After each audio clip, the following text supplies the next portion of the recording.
Hello guys, welcome back to copy paste. இன்னைக்கு இந்த நம்ம என்ன பார்க்க போறோம்னு பார்த்தீங்கன்னா, திருப்பூர்ல இருந்து பழனி வழியா நம்ம கொடைக்கானல் மலை ஏற போறாங்க. ஸோ அந்த ஒரு ட்ரிப்பை தான் இந்த வீடியோல பார்க்க போறோம். இந்த ட்ரிப்பை நம்ம பஸ்ல போகல, நம்ம பைக்ல பிளான் பண்ணியிருக்கோம். ஸோ இந்த பைக் ட்ரிப்ல நம்ம கொடைக்கானல் ஹில்ஸ் ஏற ஆரம்பிச்சிட்டோம். இந்த பார்த்தீங்களா, மலைகளின் இளவரசி கொடைக்கானல் நம்மளை வரவேற்குது. ஸோ அந்த வரவேற்பின் காரணமா இப்போ நம்ம பைக்ல கொடைக்கானல் ஹில்ஸ் ஏற போறோங்க. இந்த ஹில்ஸ் ட்ரிப்ல நம்ம அந்த கொஞ்சம் அட்வென்ச்சரா இருக்க போது கிளைமேட்டும் நல்லா இருக்க மாதிரி தான் ஃபீல் ஆகுது. ஸோ மேலே ஏறும் போது ஹேர்பின் பெண்ட்லாம் நம்ம எப்படி ஃபீல் பண்றோம், எந்த மாதிரி ட்ரிப் இருக்க போகுது, அந்த கிளைமேட்லாம் எப்படி இருக்க போகுது, வியூ எப்படி இருக்க போகுது அப்படின்ற பல விஷயங்களை இந்த வீடியோல பார்க்கலாம். ஸோ ஸ்கிப் பண்ணாம பாருங்க. இந்த வீடியோ உங்களுக்கு என்ஜாயபிளாகவும் ரொம்பவே சுவாரஸ்யமாகவும் இருக்கும் அப்படின்னு நான் நம்புறேன். வாங்க மக்களை வீடியோக்குள்ள போகலாம். மக்களே, இன்னைக்கு நம்மளோட ட்ரிப் பார்த்தீங்கன்னா திருப்பூர்லேருந்து ஸ்டார்ட் ஆச்சுங்க. விடிய காலையில் 4 மணிக்கு திருப்பூர்லேருந்து பைக் ட்ரிப்பை ஸ்டார்ட் பண்ணோங்க.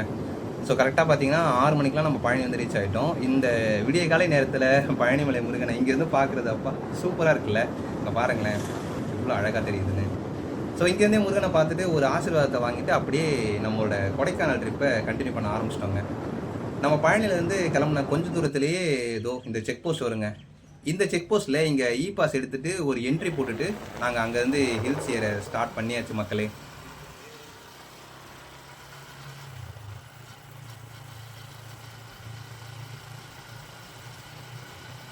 இந்த கொடைக்கானல் ட்ரிப்பில் ஃபஸ்ட்டு ஹேர்பின் பெண்டு கிராஸ் பண்ணி போயிட்டுருக்கோங்க. நம்ம ஹில்ஸ் ஏற ஸ்டார்ட் பண்ணதுமே இப்படி ஒரு சூப்பரான வியூ பாயிண்ட் பார்த்தீங்களா, செம்மையான வியூ பாயிண்ட் நமக்கு கிடச்சிரும். நம்ம கொஞ்சம் தூரம் ட்ராவல் பண்ணோன்னா 2வது ஹேர்பின் பெண்டில் இங்கே ஒரு சூப்பரான வியூ பாயிண்ட்டை பார்க்குறதுக்கு ஒரு அழகான டவர் வியூ வச்சுருக்காங்க.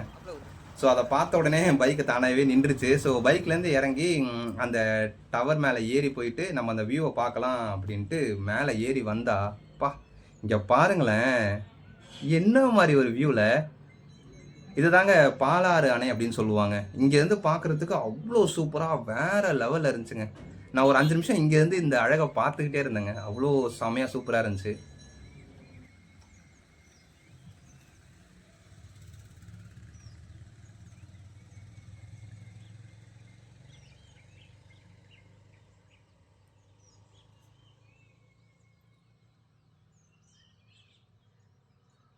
நம்ம காலையில் மலை ஏறும்போது ஒரு மாதிரி ஃப்ரெஷ்ஷாக இருக்குது மக்களே. அந்த எப்படி சொல்கிறது, அந்த மலையோட வாசனை, அதோட காற்று, பா ஒரு மாதிரி செம்ம ஃபீலிங்க. இந்த மலைகளின் நடுவில் அந்த வெயில் படுறது எவ்வளோ அழகாக ஒரு மாதிரி சூப்பராக தெரியுது பாருங்களேன்.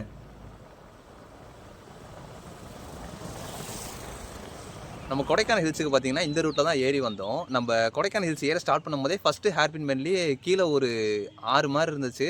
ஸோ வியூ பாயிண்ட்டும் நல்லா அந்த மாதிரி இருந்துச்சு. மலை ஏற ஏற சரி அது மறைஞ்சிரும் போல் அப்படின்னு நினச்சிட்டு இருந்தா அப்போல்லாம் இல்லைங்க.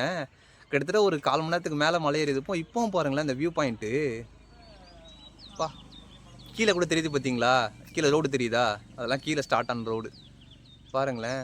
வியூ அவ்வளோ சூப்பராக இருந்துச்சுங்க. தண்ணி ரொம்ப இல்லை, ஆனாலுமே வியூ செம்மையாக இருந்துச்சு. 2 மலைங்களுக்கு நடுவில் தண்ணி செம்மையாக இருக்குங்க. அடுத்து நம்ம இப்படி தான் நம்மளோட ஜேர்னியை கண்டினியூ பண்ணணும். ஸோ வியூ பாயிண்ட் நல்லா இருக்குன்றதுக்காக பைக்கை ஸ்டாப் பண்ணிவிட்டு வீடியோ எடுக்க ஆரம்பிச்சிட்டேன். தொடர்ந்து மேலே போயிட்டு என்னென்ன சூப்பரான வியூ பாயிண்ட் இருக்குது, எப்படிலாம் இருக்குது அப்படின்றத கேப்சர் பண்ணுவோம். இப்போ நம்ம ட்ராவல் பண்ணிகிட்டு இருக்க இந்த பழனி டு கொடைக்கானல் ரூட்டில் பார்த்தீங்கன்னா மொத்தமாக 14 ஹேர்பின் பெண்ட் இருக்குங்க. இங்கே உள்ள எல்லா ஹில் ஸ்டேஷன்லையுமே கீழே இருந்து தான், அதாவது கீழே இருந்து தான் 1, 2, 3 அப்படின்னு ஹேர்பின் பெண்டை மென்ஷன் பண்ணியிருப்பாங்க. பட் கொடைக்கானலில் மட்டும்தாங்க கீழே இருந்து, அதாவது லாஸ்ட் ஹேர்பின் பெண்ட்லவோ 14, 13, 12 அப்படின்னு மென்ஷன் பண்ணியிருக்காங்க. தமிழ்நாட்டில் இருக்க ஹில் ஸ்டேஷனில் கொடைக்கானலில் தாங்க ஹேர்பின் பெண்டு கொஞ்சம் கம்மி. இதே நீங்கள் ஊட்டியில் பார்த்தீங்கன்னா 36 ஹேர்பின் பெண்ட் இருக்கும். இதே ஹையஸ்ட் என்ன அப்படின்னு பார்த்தீங்கன்னா கொல்லிமலையில் கிட்டத்தட்ட 70 ஹேர்பின் பெண்ட் இருக்குங்க. இங்கே ஹேர்பின் பெண்டு கம்மி அப்படின்னாலுமே கொடைக்கானல் ஏற டிஸ்டன்ஸ் பழனிலேருந்து பார்த்தீங்கன்னா கிட்டத்தட்ட ஒரு 60 கிலோமீட்டர் ஃபுல் அண்ட் ஃபுல் நம்ம ஹில்ஸில் தாங்க நம்ம ட்ராவல் பண்ணிகிட்டே இருப்போம். இப்போ நம்ம ட்ராவல் பண்ணி போயிட்டு இருக்க கொடைக்கானல் மலையோட ஹைட் எவ்வளோ அப்படின்னு பார்த்தீங்கன்னா கடல் மட்டத்துலேருந்து கிட்டத்தட்ட 7200 அடி உயரத்தில் அமைஞ்சிருக்குங்க கொடைக்கானல். ஸோ அங்கே தான் இப்போ நம்ம ட்ராவல் பண்ணி போயிட்டுருக்கோம். இந்த ரூட்டில் ட்ராவல் பண்ணும்போது நம்ம டக்குன்னு பண்ணிகிட்டே இருக்கும்போது திடீர்னு குரங்கு, நாய் எல்லாமே குறுக்க ரோட்டில் உட்காந்துட்டு இருக்குங்க. ஸோ இந்த ரூட்டில் ட்ராவல் பண்ணும்போது கொஞ்சம் ஜாக்கிரதையாகவே ட்ராவல் பண்ணணும்.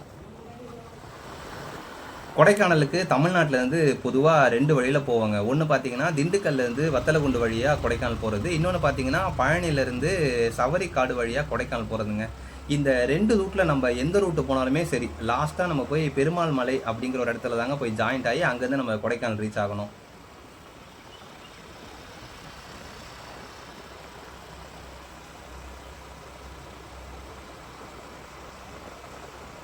இப்போ நம்ம கரெக்டாக சவரிக்காடு அப்படிங்கிற ஒரு இடத்த ரீச் ஆகிட்டோங்க.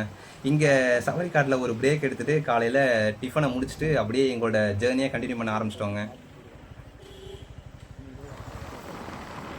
இந்த ரூட்டில் சில இடங்களில் ரோடு சரியில்லைங்க. அதனால் நீங்கள் ஹேர்பின் பின்னும் சரி, மற்ற ரூட்டில் நார்மலாக போனாலும் சரிமே கொஞ்சம் கேர்ஃபுல்லாக போங்க. ஐ மீன் நீங்கள் ஓன் வெஹிக்கிள் வரீங்கன்னா கொஞ்சம் கேர்ஃபுல்லாக போக வேண்டியதாக இருக்குது. ஏன்னா நிறைய இடங்களில் கொஞ்சம் ரோடு சரியில்லாமல் இருக்குது. கொஞ்சம் ஜாக்கிரதையாக கேர்ஃபுல்லாக ட்ராவல் பண்ணுங்கள்.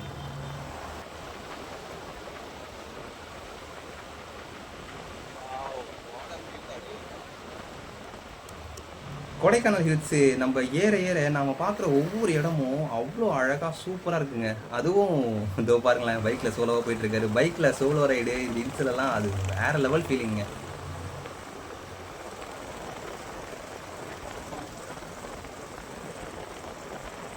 நம்முடைய இந்த ஒண்டர்ஃபுல் ட்ரிப்பில் இப்போ நம்ம பெருமாள் மலை வந்து ரீச் ஆகிட்டோங்க. இங்கே தான் எங்களுக்கு ஒரு கன்ஃபியூஷனே ஆகிடுச்சு. என்ன அப்படின்னா 2 ரூட்டு போகுது, அப்படியே ஆப்போசிட் ஒரு ரோடு போகுது, யூட்டன் பண்ணி ஒரு ரோடு போகுது. இதில் எதில் போகிறதா அப்படின்னு யோசிச்சுட்டே இருந்தோம். அப்புறமா தான் அங்கே போர்டை பார்த்துட்டு ஸ்ட்ரெயிட்டாக போகிற ரூட் கிடையாது அப்படின்னா ஆப்போசிட்டில் யூட்டன் பண்ணி போகிற ரூட்டில் ட்ராவல் பண்ணிவிட்டு போர்டை பார்த்துட்டு தெளிவாகிட்டு அதுக்கப்புறமா யூட்டன் பண்ணி கொடைக்கானல் நோக்கி பயணிக்க ஆரம்பிச்சிட்டோங்க. கொடைக்கானல் பஸ்ஸே போகுது. அப்போ திடீர்னு ஒரு யோசனை வந்துச்சு, என்னடா இது பெருமாள் மலையிலேயே கொஞ்சம் டிராஃபிக் மாதிரி தெரியுது, இன்னும் கொடைக்கானல் எவ்வளோ டிராஃபிக் இருக்க போதோ அப்படின்னு நினச்சிட்டே தான் ட்ராவல் பண்ணிகிட்டு இருந்தோம். கொஞ்சம் தூரம் பயணத்துக்கு அப்புறமா ஒரு டோல்கேட் வந்துச்சுங்க. ஸோ டோல்கேட்டை கிராஸ் பண்ணிட்டு பார்த்தா ஒரு சூப்பரான வேறு லெவல் லொக்கேஷனாக இருந்துச்சு. இதில் பார்த்தீங்கன்னா இதில் லெஃப்ட் சைடில் தாங்க டோல்கேட்டு. ஸோ டோல்கேட்டை கிராஸ் பண்ணி வந்தோம் அப்படின்னா நம்ம ரைட் சைடு போகணும், அப்போ தான் கொடைக்கானல் ரீச் ஆக முடியும். ஆனால் நம்ம ரைட் சைடு போகாமல் இங்கே ஏன் வண்டியை நிறுத்தணும் அப்படின்னு பார்த்தீங்கன்னா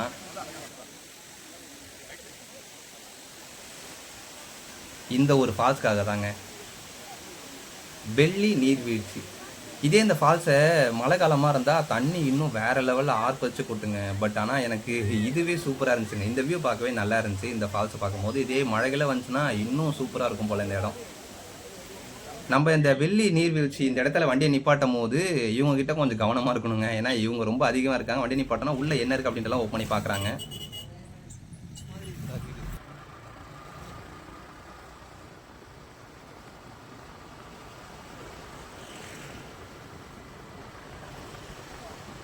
கிட்டத்தட்ட ஒரு 4 மணி நேரம் பயணத்துக்கு அப்புறமா நம்ம கொடைக்கானல் வந்து reach ஆகிட்டோங்க.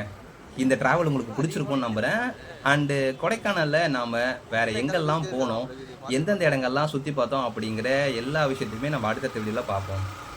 Okay, see you, bye bye மக்களே.